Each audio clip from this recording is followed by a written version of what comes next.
modern social media beef is the only sport where both sides can still lose and think that they've actually won. The Cenat and Adin Ross situation on the surface looks like just two big streamers arguing about who's gonna spend the most money. Pretty much just a band for band situation. Throwing shots, making clips, and just rallying fan bases. If you actually just zoom in, tilt your head a little bit, and squint a little bit, you actually discover I'm actually Zendaya. I'm just joking. This just proves that the whole internet is not real, and some of you should actually touch grass. But let's back it up for a second. If you don't know who Cenat or Adin Ross is, and you're below the age of 25, there's a problem. Two of the biggest names in streaming, they have different styles and they have overlapping audiences pretty much. Cenat is part of Twitch. He's pretty much the face of Twitch, and Adin Ross is the face of Kick. That's pretty much what I'm gonna go with their bios, but they grew pretty much a streaming audience and they brought energy over to their IRL content, in which they are doing today. Recently, they've been taking jabs over each other, over who's spending more, some subtle and some not so subtle, over their clout, their influence, and who's pretty much been running this space of streaming. With Adin Ross believing that he put Cenat on, Cenat now, because he's big,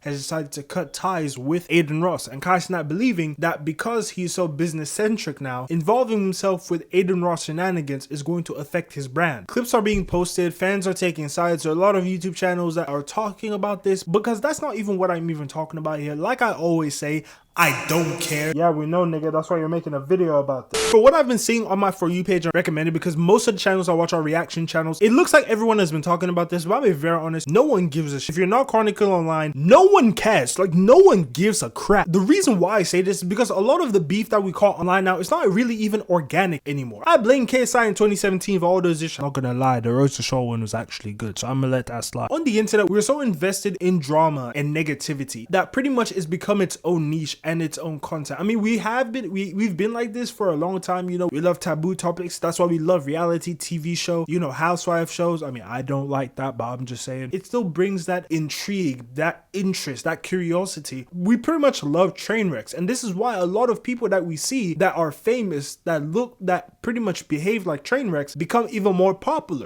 In the algorithm, it keeps showing the trends to you, and it keeps casual viewers checking in every single day. If Cenat and Adin Ross were talking about this in their lives, or pretty much any stream, and it wasn't clipped, no one would care, because you would rarely check in. Not all the time people check in, but guess what? These clippers, they get paid. They get paid to do these things. They get paid to show these clips 24/7. Hence, it looks viral. It looks something that is trending, and it looks like it's something that a lot of people are talking about outside of the internet. Now, I'm not gonna say that no one has talked to me about internet drama outside of streaming or outside of, you know, FaceTime with my friends and stuff like that. It's happened before, but it's very rare. And usually those people that talk about that, they're also mostly on the internet, just like you and I. If you're watching this video, of course, you're probably on the internet most of the time, I'm assuming. And for the people that don't even subscribe to me yet, please subscribe, please.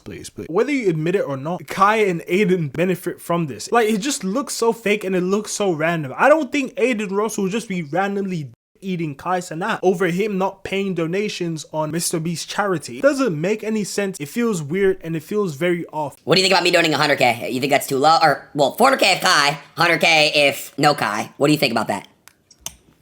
Hell, get off that nigga dick, bro. What is you doing? Views are the reason why these people are motivated to do this, because they pretty much squashed the beef just for Adin Ross to then say this, because he knew the views are going in and going in and going in. The views are going up, clips are circulating, and the audience keeps being emotionally invested because, like I just said, they don't touch grass and they need to touch grass. There's a phenomenon that I did a little bit of research on. They call this the echo chamber effect. Most people that talk about these topics are the same people that live in the internet and content bubble 24/7. Mainly the people who pretty much be yapping for like 20 minutes on a video about fucking Snow Cone. And if you don't know who Snow Cone is, it doesn't matter. She's not the one I'm talking about in this video. These are not dinner table talks. Your grandma's not going to be talking about this, to be honest. Your boss is not going to mention this to you when you clock in. But because we are so ingrained on the internet sometimes makes extremely niche drama feel very global and viral, but it's just the same millions and millions of people just yelling in like a virtual room, like a meta room. I also believe sometimes for a lot of fans and a lot of people that don't really like some of these creators, and specifically Cenat, they use this as a reason to then cause a lot of personal war and just try to amplify that hate over Cenat. Because when you look at some of these things and some of the hate that some of these creators get, you start to realize a lot of people really got a lot of time in their their hands, because why the fuck do you care if another man donates to this specific charity? Yes, he is rich, but at the same time, you do not need to pressure him to donate to that area. What if he wants to donate to a different charity? Do they have to donate to this specific one because another rich dude told him if he doesn't do it, that he won't do it? Wouldn't you want to then question the other rich guy that why you not doing it out of your own heart and your own merit? Doesn't that feel weird? But no one cares, because they're like, oh, Cenat is getting hate, so I'm just gonna amplify it. A lot of people look for reasons to try and hate on someone because one, they are successful, and two, people are very like chronically online. This is like the most chronically online we've ever been with in a long time. When you look at people that are chronically online, usually in the past, you think it's someone who's probably in their mid-30s or 40s, probably in their basement,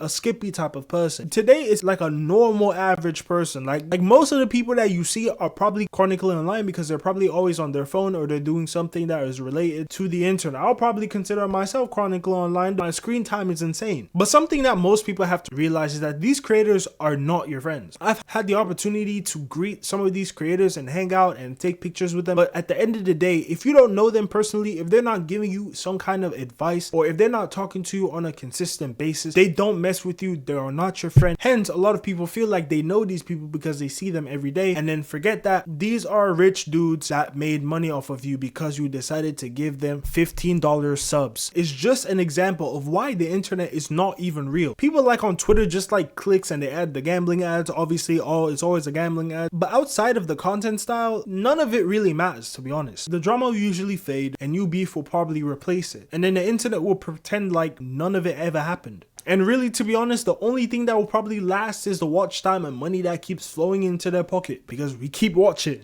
Oh my gosh, I'm such a hater. If you like the content that they post, enjoy the content. I'm not saying that you should never watch. Also, don't get emotionally involved because then it's very unnecessary, and especially for people who have, you know, a lot of mental issues when it comes to that, when they get emotionally involved and they can do something drastic, it's very dangerous too as well. So I would just say that just in general, do not become emotionally involved in a lot of this internet drama. But yeah, just comment your thoughts about how you feel about internet drama and real life and how you view real life as well. I will obviously be engaged with the comments. I'm always engaged with the comments. I appreciate everyone who stuck to the end. Leave a like and share if you enjoy this content, and probably show someone who would like something like this. I like for the people who watch my videos to actually think. Leave a sub and turn on those notifications to watch the next video. If you want to support me as well, I think the best way is to subscribe to my Patreon, which is linked down below. All the same, the RD Sofa. I appreciate everyone for watching, and until next time, I'll see you again.